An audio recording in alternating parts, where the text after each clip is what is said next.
So the third dodge we want to work through is our sweep. And again, I talked about in the beginning of the intro, one of the key principles we want to do is try to find ways to get ourselves to the middle of the field. We just know there's a higher shooting percentage when we get there. So if we take our classic formation or setup,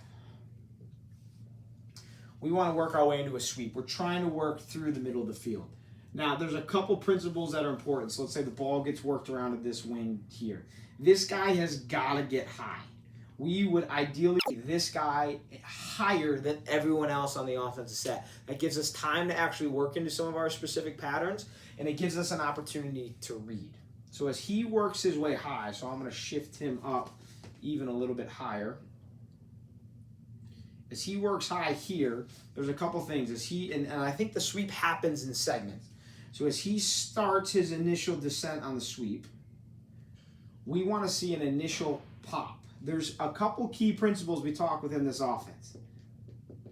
Fill and clear. We want to fill our spots so that we're always in our positions that we talked about in the basic offensive set overview. And we want to work to get out of dodging guys' way. I mean, that's a classic American way of lacrosse. So as this guy is here, he's working to fill this spot that's now voided by the guy starting his dodge. This player has to make a decision, and there's a couple different things that can happen here, but for our tier 1 layer, we want to see him begin to work his way through. A cut actually to get the ball, but he's drawing his player out of there. So he's now filling this down portion. This guy is actually holding, and I think it's important for you to see the defender here because it's going to dictate what we go.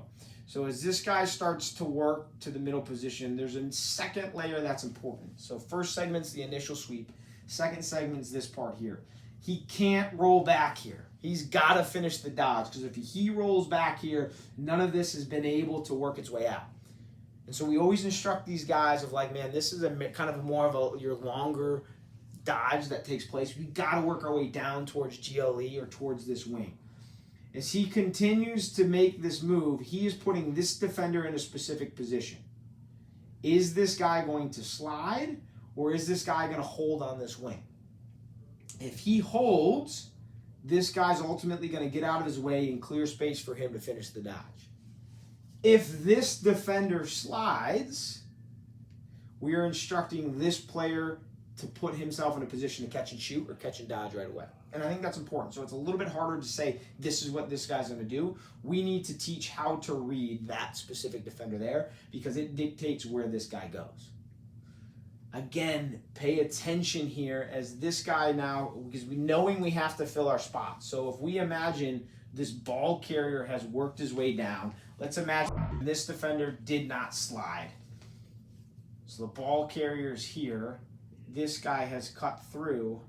We now have 3 guys that have essentially worked to this middle of the field. This guy's he was our fill. So he's got to continue to work up to follow that dodging guy. This guy that cut through early now fills out to that space, and that guy that cut through late is now in middle position. We have just refilled all of our specific positions within our base offense.